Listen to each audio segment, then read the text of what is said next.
আগুন জ্বালো, এই চলো চলো চলো চলো ভরা হাসি, এখনো কিন্তু বাকি আছে কামরুজ্জামানের ফাঁসি।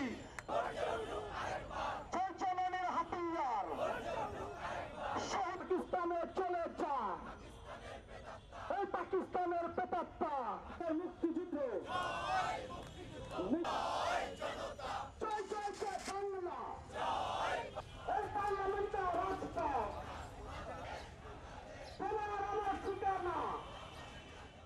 সব ধরনের এই হামলা সন্ত্রাস নাশকতার বিচার করতে হবে, না হলে আমাদেরকে পরাজিত হতে হবে, না হলে এদেশ আফগানিস্তান তালেবান হবে।